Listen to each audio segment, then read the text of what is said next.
Hello friends.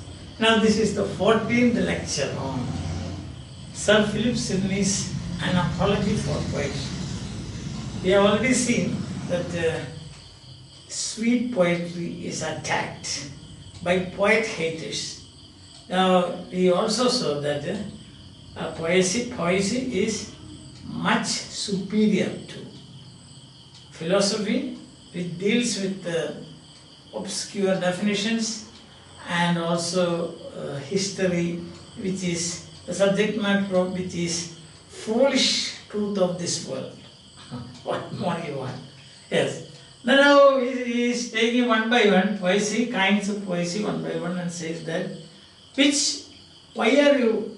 What is the fault in these kinds of poesies? Can you find out can you pinpoint the faults? He takes, like, first one is pastoral, he said, no, pastoral. One is pastoral. What is wrong with that? It teaches, pastoral. So that is about simple people, simple life, simple lessons you can learn from life and so on. You can from this point. Secondly is elegy. Elegy is sympathy. Sympathy with the common people, sympathy with the individuals and so on. Then you have got third is the iambic. The iambic is direct attack on the evildoers, making a trumpet of villainy. A trumpet of villainy. And then you have got the satire. Satire, we have seen, makes fun of those people who commit follies and foibles in life. So the satirist, he circumprecordia, ludit. Circumprecordia means plays with the heart, inner, and then everybody laughs. Even in Unubre, you will be able to find happiness when you are reading a satire. Understand? And those people who commit such mistakes should be sent to the Roman mill. No, that's the pristine. Pristine. That is.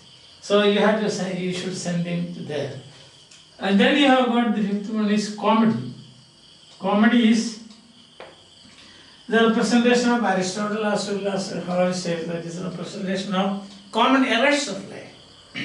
When you find these errors committed by others, we feel or we learn or we are convinced that we should not be like that. So again, teaching and delighting.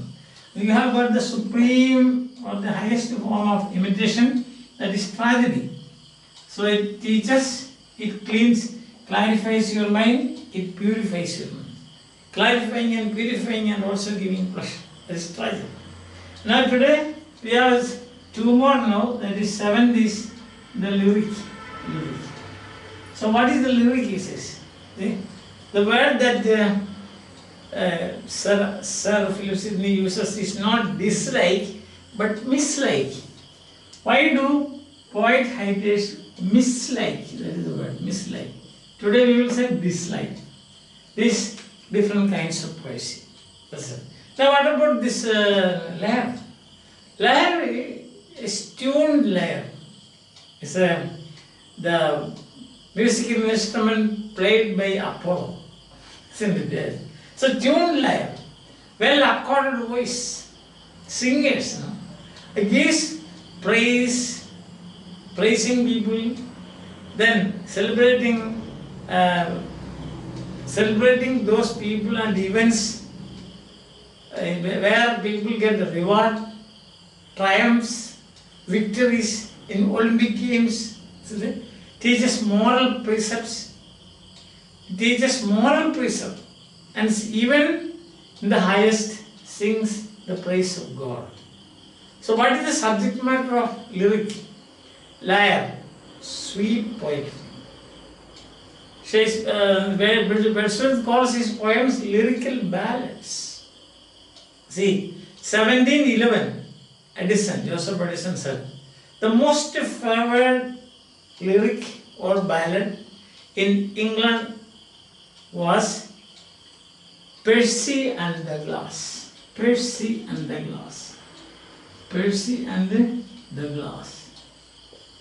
This is the most favored ballad in England in 1711, testified by no lesser person than Joseph Addison. What is Persian? It's a famous ballad. It's about a mini battle or Chevy chase.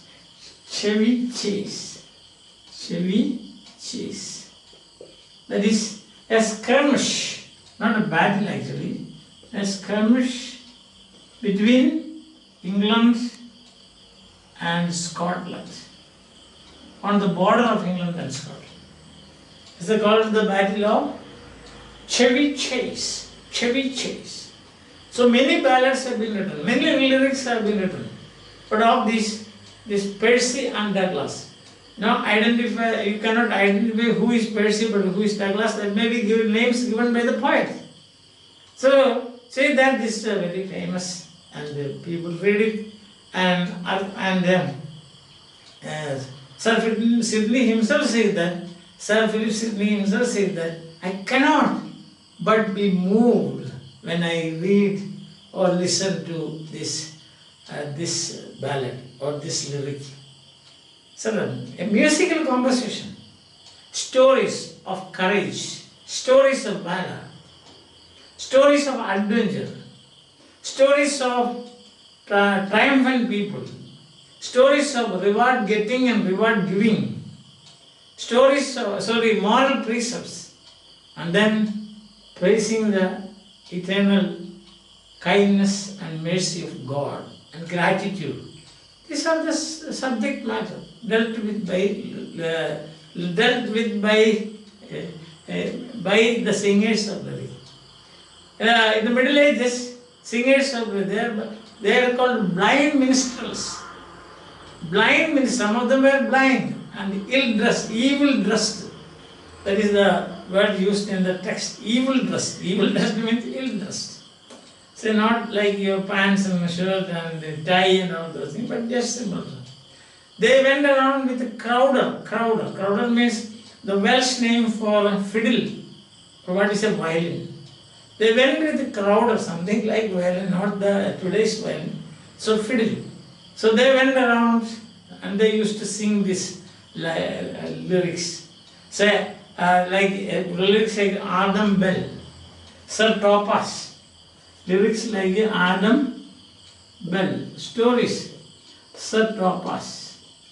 These are favorite lyrics of those days. And during Christmas and feasts, they used to go with their crowder, C-R-O-W-D-E-R, crowder. Crowd, C-R-O-U-D. C-R-O-U-D is fiddle. A crowder means one who goes around singing. Minstrels, you have come across now? Yes. Minstrels, not minister, but minstrels, means singers. And during Christmas time, just as we have here Christmas carol, like that. Going around, Christmas carol. Going from one house to house, you must have seen that, isn't it? Yeah, so like that they used to do. So it's so popular. Why do you find fault with such a form of imitation? And if you see, say 1573 for some time, 1573, the year 1573, for some time he was in Hungary. And then Sir Philip Sidney says, the Hungarians, they sing, they are a soldier-like nation. And they sing the valor, the courage, and the triumphant victories of the people. Whenever there is a feast or a family get together, or there is you can say about feast, that or even a meeting, they will be singing the courageous or the adventures of their leaders and their soldiers. He says Hungary is a soldier-like nation, and these songs were kindling the courage of the people. Understand? So it is a wonderful, one way you can say it is teaching. It is teaching and delighting. Sweet music, sweet songs, accompanied by the crowd the fiddle and sung by professional singers, you can say. They were the professional singers those days. So minstrels, this word I think is clear and is known to you. Minstrels. That means troubadour. The French they said troubadour. Means traveling singers. The Adam Bell, the story of Adam Bell, Sir Thopas and so on. And then he says another nation, that is, the old name is Lacedaemonians.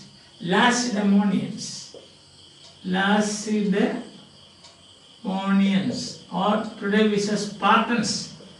Sparta, Sparta. Very brave people, well built. So he is a Spartan, we say. It's a well built person.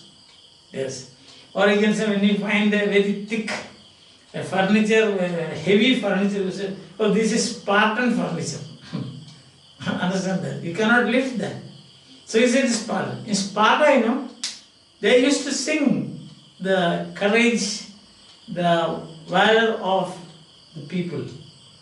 What they used to do is that I will write down 3 lines of what they sing. The old man will say like that. The old man will say, once we were valiant youth. This is what old man. Group singing. Old man will say, once we were valiant youths. This is what they will say.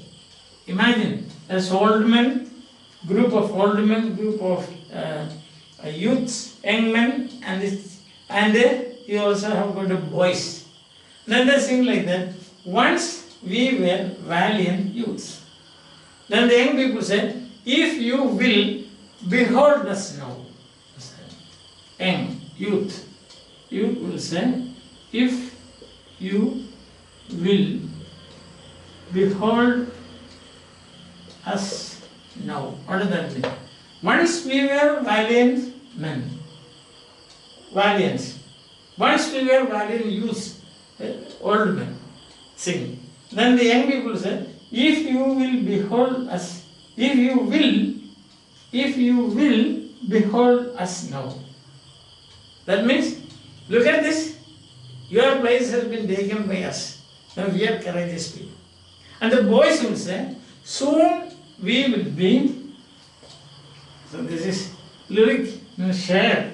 Soon we will be more valiant still. Soon we will be more valiant still. So that. Soon we will be more valiant still. That's the thing. So in Sparta, this was a custom.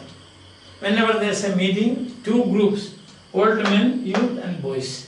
Old men will say, once we were valiant youths. Once upon a time we were very courageous young men. Then the young people will say, if you will, behold us now. Now we are valiant youth. And then boys will say, soon we will be more valiant still. That is it. So that means this is a form of a lyric.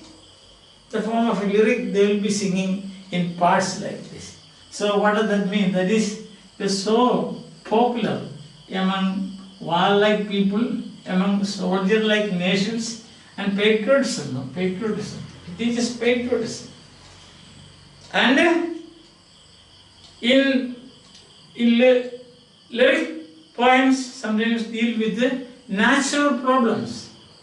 As you can see in the series, in the sonnet series of Astrophel and Stella by our great critic and poet, that is Sir Philip Sidney, he deals with some stanzas, for example. He deals with how natural problems are dealt by and dealt with by people. So he gives a description of that in his sonnet sequence, Astrophel and Stella. Especially the third section you will find this.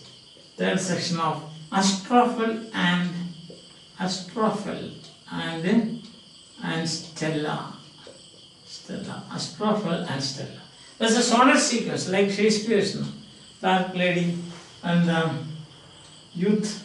So here he has got a sonnet sequence, that is astrophel and stella. Another thing you can see is that victories, even small victories in Olympic Games, they used to sing lyrics. And you can see, you must have come across Plutarch, the Roman biographer, who wrote parallel lives, not only parallel lives but many other books, parallel lives. Parallel lives means he would be writing biographies of Roman side by side Greek. That's parallel life. Then he records one incident from the king of Macedon, King Philip, father of Alexander the Great. So he won a victory. He took a city, Potidia, the city of Potidia. He took, his army took, and he was very proud of that. While he was enjoying that parade, three fearful felicities are declared to him. Fearful felicities. In the book it is given, in the text it is there, fearful felicities. And what are these fearful felicities, One of them, one messenger came and said that Parmenia had gained a great battle. Parmenia, that is, he won. Armenia had won a great battle. So Parmenia, one of his generals, he won a great battle. Second messenger came and said, your horse won the race at the Olympic Games. So winning of his horse at the Olympic Games. And third felicity said, your son Alexander has brought Olympias to his bed. Alexander has brought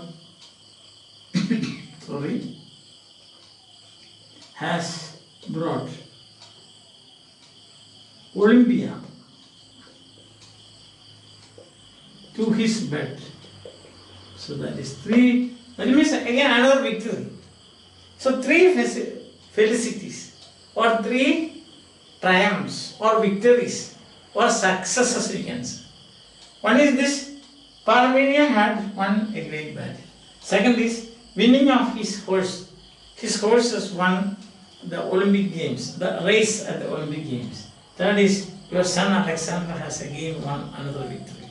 So one after another this good news is coming in. Because in those days people had this belief, that superstitious belief, that if good news comes one after another in a sequence, that means it is a bad omen for something evil to happen. Only victories now, one after another. So that's why he says about the fearful felicities.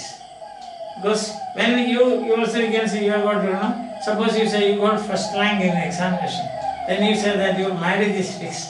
And the third is that you are selected by some director to be a hero of a film. Three things, one after another coming. So when such things happen, you should be fearful according to superstition. Not according to me. According to the existing superstition, you should be afraid. Because something bad is going to happen. That is an omen, so to say. But that is, there is no reason at all. There is absolutely no reason, no logic. So such things are sung in the lyre. That's what it is. So victories, giving reward, felicities. Then you have got stories about war, stories about patriotism, singing songs about patriotism. You saw that in Hungary. You saw that in Sparta. You saw old men and youth and young men, what they are saying. Once we were valiant people, then they say, if you will, now you look at us, we are still valiant. And then they say, the boys will say, we will be more valiant still in future.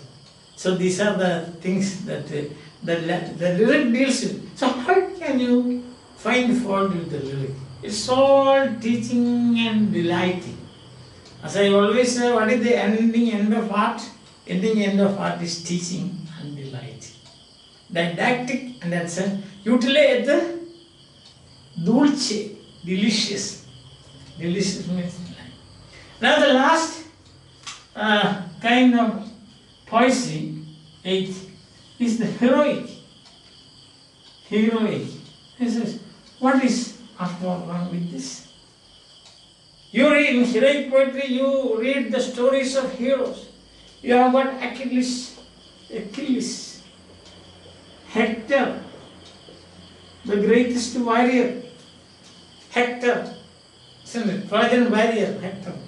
And you have got Cyrus, son of Cyrus, we have come across this. See, Hercules. And you have Aeneas in Aeneid. You have Tydeus, the father of Diomed. Remember, he came to settle the war between for the discussion. So that is peace, a treaty to end the Trojan war. Then what happened? He took away Troilus' beloved Cressid. Understand? Never returned. That's a different story. So Tydeus, Ronaldo. Who is Ronaldo? Aristos, Orlando Furioso. That's an epic. Orlando Furioso. Aristos.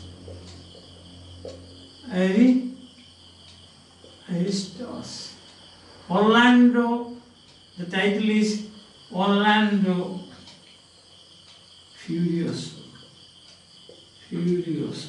Listen, that means Orlando is in fury. Orlando is very angry, terrifically angry. Yes.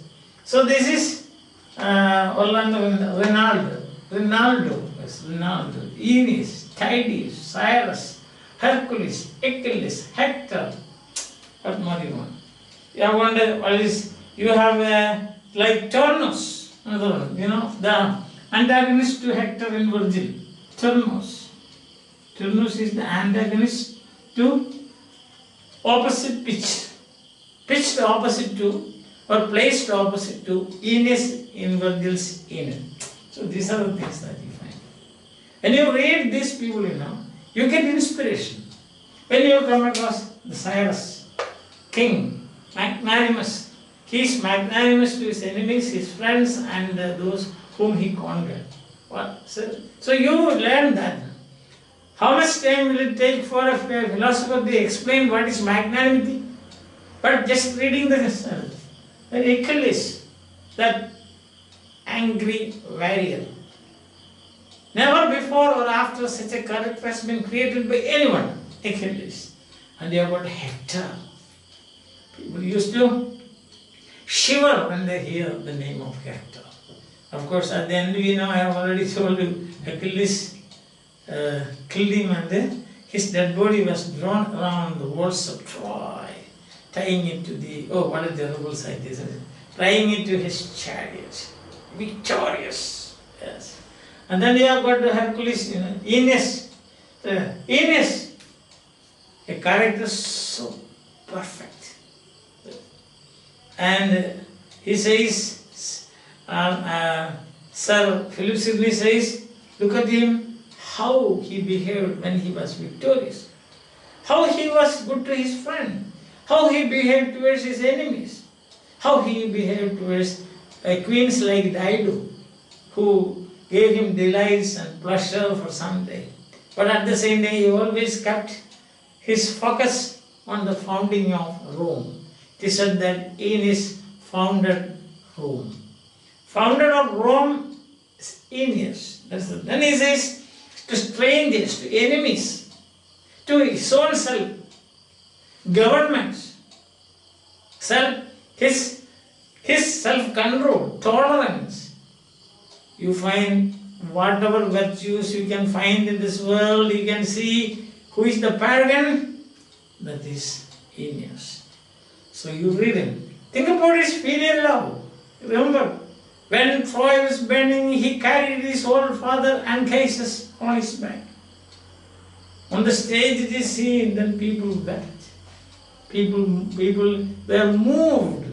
Their hearts moved. Don't you think it is from the sublime? What is art? Art should move. History doesn't make you move. Philosophy doesn't make you move. But art does. Who would like to be a tyrant after seeing Macbeth? Who would like to be a stupid fellow after seeing Mosca in Old Pony? Isn't it a parasite? Who would like to behave like Iago after seeing that character? See that? So, who would like to behave like Polonius in Hamlet, like the father of ladies? Double dealing, double talk, equivocations.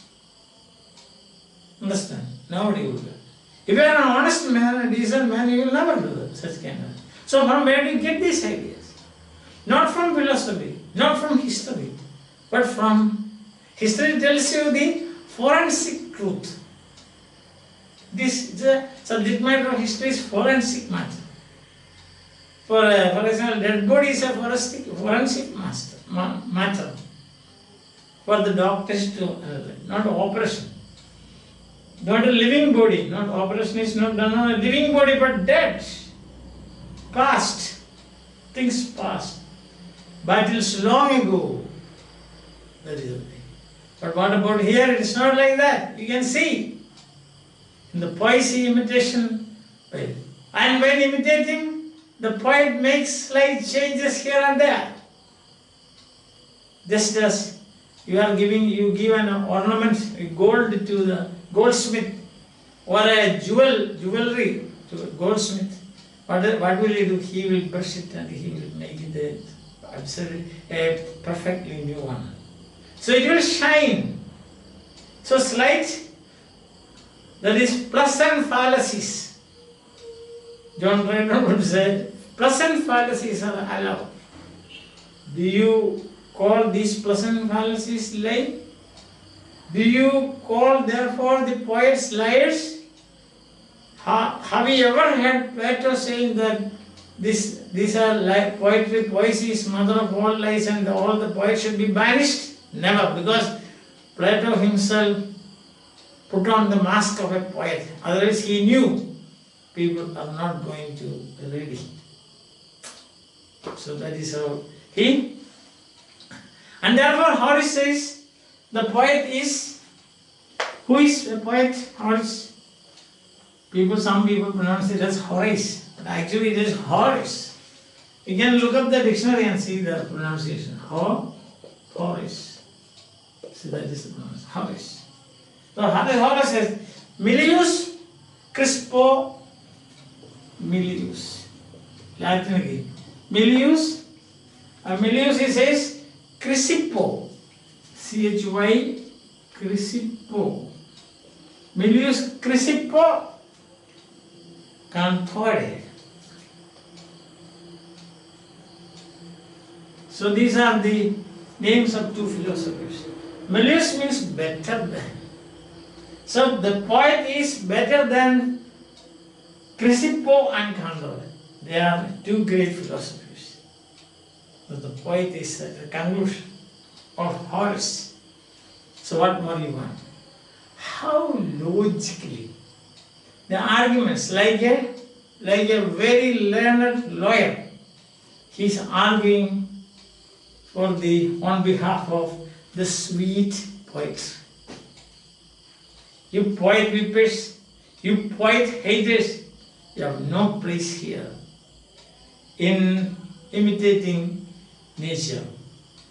That is Aristotle's theory of poetics. Imitation of nature. The faculty of the human mind. See, imitation, image making and image shaping. image making and image shaping. That is poesy. And you have no business, poet hated. You don't know. In the introduction, do you remember I said there are some women who say, this is nothing, please don't attack me. This I am quoting from the essay. There is, because today in the papers you must have seen in the Hindu you said, no, thousands and thousands of women marching in the streets of Paris, in France, for upholding their rights, women's rights. So please don't misunderstand me. I am not against women's rights. I am going to take a few lectures on feminism. I am preparing for that, but I am not getting enough materials. That's why I am waiting. As soon as I get materials, I definitely will be giving you half a dozen lectures on feminism, and I am a very strong feminist in that way. And therefore he says, what does he say? There are some women who say, I am sick here, pain there, head like this. But if you ask them where, they cannot point out. So it is something like this, he says. Those poet haters are like that. They cannot give any concrete evidence. They cannot support what Stephen goes on and his abuses of poesy. They cannot support their statement with the concrete evidence. On the other hand, we have got a flood of evidence, isn't it? To show that we have got 8 forms. So, pastoral, symbol, story, symbol life, village life, rustic life, pastoral, bucolic poems, bucolic. Pastoral and bucolic and idylls, they are related. Idylls means perfect and serene life. Idylls. Elegy, general sympathy, iambic, direct attack, satire, indirect attack, comedy, follies and foibles, tragedy, supreme form of imitation, lyric, sweet poetry, and heroic. You learn lessons from that. I hope you are following very good, very nice. So if you are following, you are enjoying my class. 3 things you can do too. What are those 3 things? You can like, you can share, and you can subscribe. Okay? So we will continue this. Few more lectures are there. And till then, bye. Have a nice time. Take it easy. Take care.